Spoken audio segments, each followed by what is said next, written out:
Hello everyone, welcome to many मीने channel. I am Mandeep. आज की स्टोरी यूआई यूनिवर्स का नेक्स्ट पार्ट है। तो ये कहानी अभी शुरू हुई थी कि जैसे मेन कैरेक्टर को वहाँ पर अपने होम प्लेनेट से सिग्नल मिलता है तो अपने होम प्लेनेट की तरफ रवाना हो जाता है।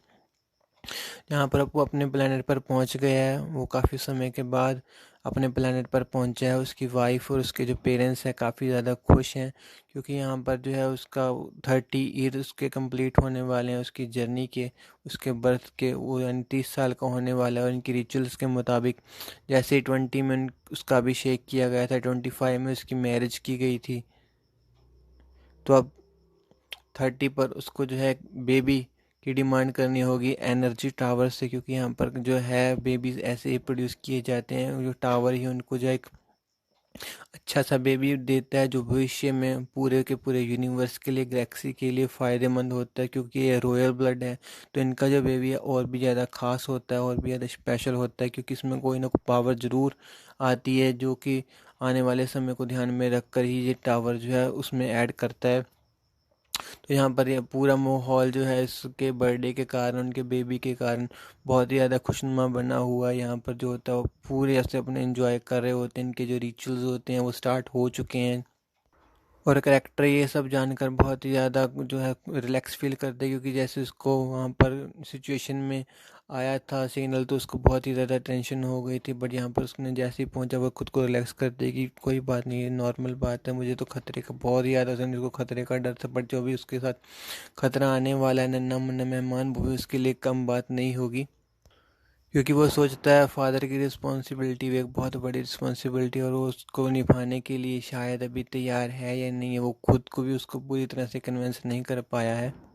और इन्हीं दिनों में इन प्लेनेट के कुछ जीवों के बारे में दिखाया गया है जो अपनी नस्ल को और बढ़ाने के लिए वहाँ पर इकट्ठे होते हैं, और कैसे वहाँ पर उनको एक नन्हा मुन्ना बेबी जो है उनकी नस्ल का मिलता है। और दूसरी तरफ सीन दिखाया जाता है कि रेड लेडी जो है अभी उस स्पेस ऑर्गेनाइजेशन के चैम्बर में, यहाँ पर उसको बहुत ज़्यादा टॉर्चर किया जाता है। उसको एक चैम्बर में लिटाकर उसका हर बॉडी पार्ट से थोड़ा सा टुकड़ा लिया जाता है, ब्लड सैंपल्स लिए जाते हैं ताकि वो उसके बारे में और जान पाए, एलिमेंट के बारे में, क्योंकि वो उसने वैसे तो बताना नहीं है, वो जानते हैं। तो उसको वो ज़बरदस्ती जो है उससे सारी वो कलेक्शन कर रहे हैं रिज़ल्ट बनाने के लिए। एलिमेंट की कमी होने के कारण क्योंकि उसका टुकड़ा टुकड़ा निकाला जाता है, तो उसका जो है बॉडी अभी काफ़ी ज़्यादा वीक हो गई है। उसको अभी काफ़ी ज़्यादा पेन भी महसूस होने लगा है। और दूसरी तरफ जो है कैंसर, वो अभी भी जो है हॉस्पिटल में एडमिट है। वहाँ पर उसको मेडिकली दी मेडिसिन वगैरह दी जा रही हैं। और दूसरी तरफ जो है न्यूज़ में होने के कारण इसका अटैक, कैंसर का ये घर का जो अटैक है, इसके कारण अर्थमैन वहाँ पर पहुँच चुका है। और जो दूसरी टीम मेंबर है येलो मैन और जूमा, वो भी यहाँ पर आने के लिए भी प्रिपरेशंस कर रहे हैं। और दूसरी तरफ फिर से सीन दिखाया जाता है कि कैसे जो है करेक्टर के मेन प्लेनेट पर रिचुअल्स वगैरह शुरू हो रहे हैं, और कैसे वो अपना खाना वगैरह सब कुछ एंजॉय कर रहा है। इतने सालों के बाद वो आके उस चीज़ को मिस करता था उस प्लेनेट पर, उस टाउन में। बट फिर भी उसको जो है उसका मिशन भी ज़रूरी है, तो यहाँ पर वो उन सभी में पलों को अच्छे से वहाँ पर एंजॉय कर रहा है। तो पूरे बैंड बाजे के साथ जो है ये दोनों पति पत्नी अब एनर्जी टावर के करीब जाते हैं।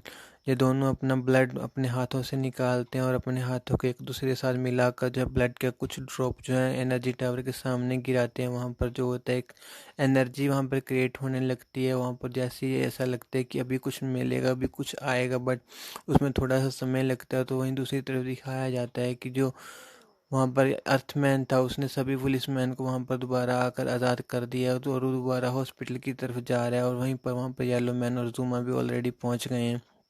तो वहाँ पर उसकी जो हालत देखता है जूमा, तो बोलते कैंसर के साथ बहुत बुरा हुआ, इसको भी लगातार जो है इमोशनली काफ़ी ज़्यादा दुख मिल रहे हैं। और यहाँ पर बोलते हैं कि फ़िलहाल यहाँ पर रेड लेडी को होना चाहिए, क्योंकि उसके पावर की वजह से कैंसर को जल्दी से जल्दी मेडिकली ठीक किया जा सकता है। तो जैसे ही उसको पावर रेड लेडी का जिक्र आता है तो बोलते हैं कि ठीक है, हम उसको भी जल्द से जल्द निकाल लेंगे। तो यहाँ पर फिर येलो मैन बोलते हैं कि कोई बात नहीं, हो जाएगा। उसको पता चल जाता है कि जो रेड लेडी है वो अभी स्पेस चैम्बर में बंद है, क्योंकि इसकी भी बातें जो धीरे धीरे बाहर निकलनी शुरू हो जाती हैं। और दूसरी तरफ फिर सीन दिखाया जाता है दोबारा करेक्टर के प्लेनेट का, यहाँ पर एक ब्लास्ट होता है और वहाँ पर बहुत ही अच्छी रोशनी में एक छोटा सा नन्हा सा बेबी उनके सामने, जहाँ पर उनके ब्लड के ड्रॉप्स गिरे होते हैं, वहाँ पर अपनी टांगें बाहें मारकर हल्की हल्की आवाज़ में रो रहा होता है। उसको उठाते ही वहाँ पर दोबारा से सेलिब्रेशन वाला माहौल शुरू हो जाता है। एक नन्हा सा छोटा सा लड़का इनकी फैमिली में भी और आ गया है।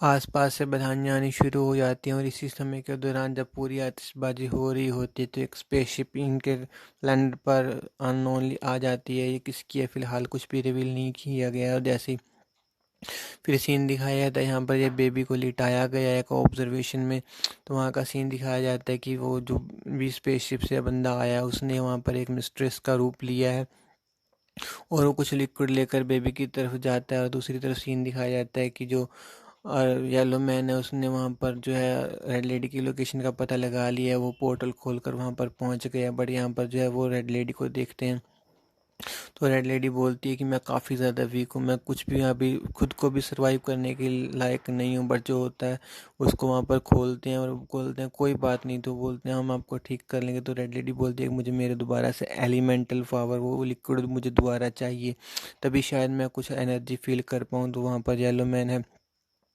अपनी पावर से एनालाइज करके देखते हैं कि जो उन्होंने मटेरियल रखा हुआ है लिक्विड का, वो उन्होंने एक जगह पर रखने की बजाय अलग अलग जगह पर रखा है और उनको वहाँ पर एक से या दो से ज़्यादा बंदे चाहिए। तो बोलते हैं कि कोई बात नहीं, हमें जो है प्लान बनाएंगे, एक साथ ही जो है सारा मटेरियल जो है वहाँ से चुरा लेंगे, रेड लेडी को देंगे और यहाँ पर जो है वो रेड लेडी सर्वाइव कर पाएगी, प्लान यहाँ पर ख़त्म हो जाएगा। बट वो बंदा एक और चाहिए उन्हें वहाँ पर, क्योंकि यहाँ पर जो है अर्थमैन नहीं आया होता है। अर्थमैन यहाँ पर मना कर देते हैं कि वो नहीं आएगा, क्योंकि वहाँ पर जो कैंसर की हालत में थोड़ा सा सुधार आता है। बट जैसे वो सुधार आता है वो बेहोश दोबारा से हो जाता है। वहाँ पर उसकी कोई भी बात नहीं हो पाती, बस एक झलक जो है अर्थमैन को वहाँ पर देखता है, वो दोबारा से बेहोश हो जाता है। फिर वो वहाँ पर दोबारा येलो मैन पोर्टल खोलता है, आता है और अर्थमैन को सिचुएशन बताता है। तो अर्थमैन भी वहाँ पर रेडी हो जाते हैं, क्योंकि उसको नहीं लगता कि इस पर भी कोई और इनकी जो मेडिकल की मेडिसिन है वो इसको क्योर कर रही है। तो वो भी समझता है कि यह सभी रेड लेडी की ही पावर की हमें ज़्यादा से ज़्यादा ज़रूरत है। तो दूसरी तरफ सीन दिखाया जाता है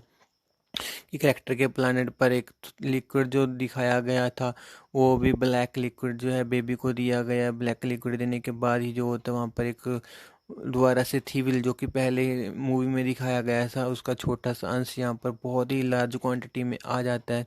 और जैसे वो वहाँ पर पहुँचता है तो यहाँ पर जो बेबी के अंदर लिक्विड गया था उसके कारण उसका डायरेक्ट कनेक्शन उस बेबी से बन जाता है। बट यहाँ पर जो दूसरे होते हैं उस मिस्ट्रेस को देख लेते हैं और उसको वहाँ पर पकड़ लिया जाता है। यहाँ पर जो होता है फिलहाल थीविल की तरफ से कोई भी, क्लाउड की तरफ से कोई भी अपना जो है इंटरेक्ट नहीं, शो ऑफ नहीं किया जाता। तो यहाँ पर ये उसको पकड़ कर सामने ले आते हैं करेक्टर वहाँ पर, क्योंकि वहाँ का राजा करेक्टर के सामने आते ही वो बोल पूछता है कि बताओ तुम्हें किसने भेजा, क्यों भेजा, तुमने हमारे बेटे को क्या पिलाया है। तो वो सिर्फ स्माइल करता है, वो बोलता है तुम जो कर सकते हो कर लो, बट अभी तुम्हारे पास बहुत कम टाइम है। बट जो होता है कैरेक्टर्स की बात को वहाँ पर नहीं समझ पा रहा होता है, तो वो बोलता है उसको ज़ोर से कि बताओ जल्द से, वरना तुम्हारी जान अभी के अभी ख़त्म कर दी जाएगी। तो दूसरी तरफ जो होता है थीविल, जो यहाँ पर अच्छे से अपने आप को फैला चुका होता है, उसका रॉ और उसकी लाइटिंग शुरू हो जाती है और बोलता है अब मेरे बताने की कुछ ज़रूरत ही नहीं है, जो होना था वो तो हो गया। वो समझ आते हैं कि यहाँ पे कोई ना कोई बड़ी मुसीबत आई है। और दूसरी तरफ ही जो होता है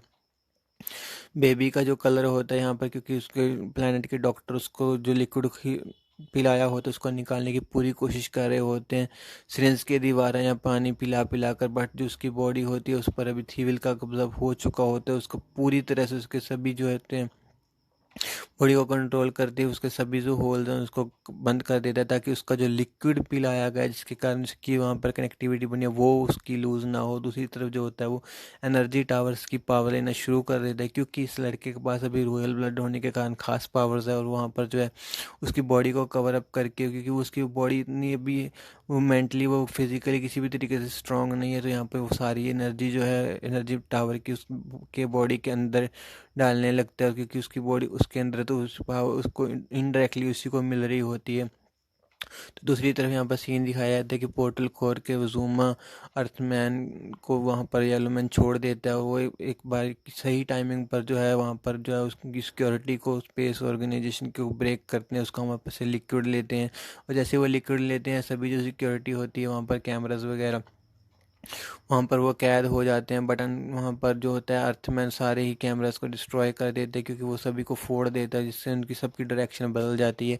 और यहाँ पर जो होता है उन दोनों को कलेक्ट करके दोबारा रेड लेडी के पास लेकर आता है येलो मैन। और यहाँ पर वो जैसी उसका एलिमेंट दोबारा से रेड लेडी के अंदर इंसर्ट करते हैं, तो ये रेड लेडी जो अपने आप को अच्छे से फील करने लगती है कि यस वो सरवाइव कर पाएगी। और जैसे ही उसकी सरवाइव इस बार जो उसकी पावर का लेवल होता है वो पहले लेवल से कहीं ज़्यादा होता है। वो जैसे थोड़ी सी ही सेट होती है तो वहाँ पर वो पूरा डिस्ट्रक्शन में मचाना शुरू कर देती है। वो पूरी की पूरी वहाँ पर कमरे जो उसके स्पेशल कमरे बने होते हैं उसको वहाँ पर जो है तोड़ देती है। बट वो ये सब करना इतना आसान नहीं होता, क्योंकि उससे पहले जो उसका रूम बनाया गया था बहुत ही ज़्यादा हाई सिक्योरिटी के कारण बनाया गया था, जिसके कारण जो उसका येलो मैन का पोर्टल था वो अंदर जा ही नहीं पा रहा था, क्योंकि उसकी जो चौड़ाई थी वो इतनी ज़्यादा थी कि उसका पोर्टल वहाँ पर अच्छे से नहीं खुल रहा था। तो यहाँ पर जो होता है अर्थ मैन नीचे से टनल बनाकर वहाँ पर उनको लेकर जाता है।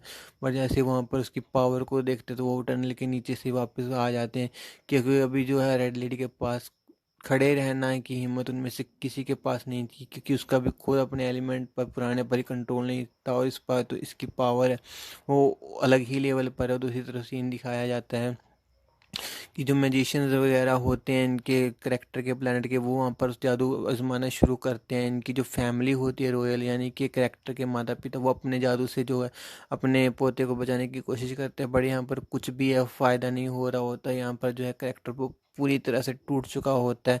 और दूसरी तरफ से जो थीविल वाला क्लाउड है वो बोल रहा होता है कि तुम सब कुछ हार जाओगे, तुम्हारे पास अभी दाव लगाने के लिए कुछ भी नहीं बचा है।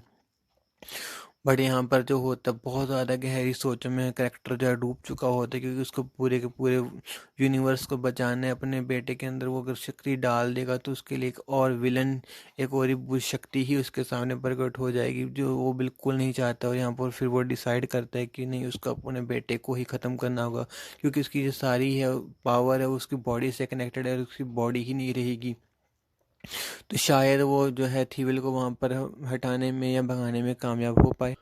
और दूसरी तरफ कियोस्क में जाने के बाद रेड लेडी अपने आप को शांत करने में कामयाब हो गई है। तो वहाँ पर दोबारा येलो मैन उसके पास जाता है, पोर्टल खोलकर वो दोबारा हॉस्पिटल में आते हैं। और जैसे ही वो अपनी पावर का इस्तेमाल कैंसर पर करती है तो बिल्कुल ही एकदम से ठीक होना शुरू हो जाता है। और उठते ही अपनी फैमिली के बारे में पूछता है, तो यहाँ पर अर्थमैन है वो बिल्कुल भी वहाँ पर झूठ नहीं बोलते, बता देते हैं कि अनफॉर्चुनेटली उसकी डेथ हो चुकी है। तो यहाँ पर जो है एक बहुत ही ज़्यादा बुरा और इमोशनल वाला सीन सामने आने लगता है। और यहाँ पर जो रेड लेडी उसको हग करती है उसको कंसोल करने के लिए, जहाँ उस पर जूमा कमेंट बोलता है कि काश हमारे साथ भी कुछ ऐसी अनहोनी हो पाए। बट वो उसको वहाँ पर पिंच करते हैं, क्योंकि यहाँ पर जो होता है उसका सीन कोई और होता है, वो कहीं और जा रहा होता है। तो यहाँ पर वो रिस्पॉन्स करते हुए येलो मैन उसको हग करता है, और ये देखकर अर्थमैन भी जुमा को हग कर लेता है कि हग्स जो ये हग्स की कोई कमी नहीं है। तो यहाँ पर जो थोड़ा सा माहौल चेंज होने लगता है। बट दूसरी तरफ जो होता है करेक्टर के प्लान पे,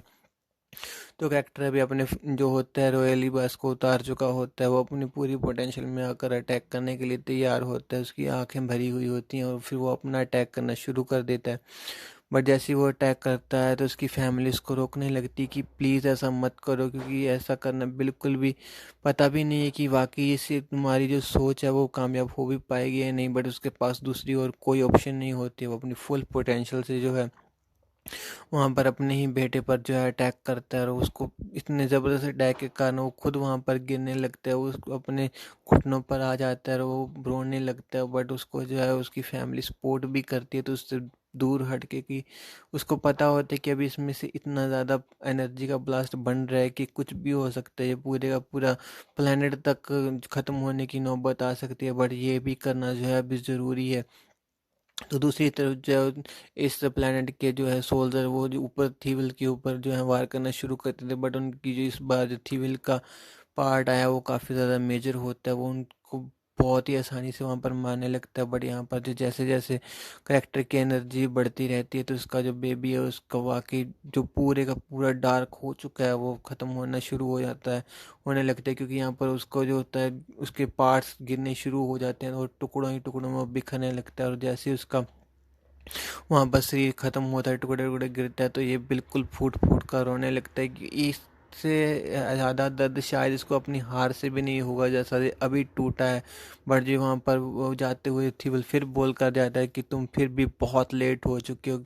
और दूसरी तरफ ये सीन दिखाया जाता है कि जहाँ पर वो उनका प्लैनेट है जूमा, और दूसरे बंदे रह रहे हैं। वहीं पर जो होता है थीविल का एक और अंश जो है, इनका जो मेन मालिक है इस सारी वेपन्स का, वो वहाँ पर पहुँच चुका है। उसने अपना क्लाउड वहाँ पर काफ़ी ज़्यादा बड़ा बना लिया। यहाँ पर तो ये सिर्फ एक बहाना था, सिर्फ करेक्टर को रोकने के लिए। असली मिशन तो उनका उस टाउन को बर्बाद करना था, क्योंकि यहीं पर जो है उस प्लानट की वो स्पेशल पावर एनर्जी मौजूद होती है जिसको वहाँ पर लेने के लिए आता है। बट यहाँ पर जो होता है, ये करेक्टर बिल्कुल टूट के बिखर चुका होता है। यहाँ पर जो सभी होते हैं बच्चे के उस टुकड़े को एक साथ इकट्ठा करके अलग से ले जाते हैं और करेक्टर को संभालने की कोशिश करते हैं। और दूसरी तरफ जो है उनके प्लेनेट पर, मेन प्लेनेट पर, वो क्लाउड पूरी तरह से जो है फैल चुका है। बहुत ही बड़ी बड़ी शिप्स वहाँ पर आ चुकी हैं। एलियंस वहाँ पर नीचे लैंड होना शुरू हो गए हैं। और इनका जो मेन विलन है वो यहाँ पर खुद आया है इस बार इस पूरे प्लेनेट को ख़त्म करने के लिए। और वहाँ पर लाइटिंग और रोरिंग बहुत ज़बरदस्त हो रही है और ये मूवी यहाँ पर ख़त्म हो जाती है। स्टोरी काफ़ी ज़्यादा इमोशनल है और काफ़ी ज़्यादा इसमें ब्यूटीफुल पीसेस आई प्लेनेट के डाले गए हैं। स्टोरी अच्छी लगी हो तो प्लीज़ लाइक करना, दूसरा से शेयर करना ताकि वो भी लाइक कर पाएँ। इसको और कैसे अच्छा बनाया जाए या और किससे किसी सीन को अच्छा किया जाए जो कि वाकई में ही इम्प्रेस कर दे, सभी को शॉक कर दे, उसके बारे में आप प्लीज़ कमेंट कीजिए। बाकी चैनल को सब्सक्राइब कीजिए और खुश रहिए अपना और अपनी सेहत का ख्याल रखिए।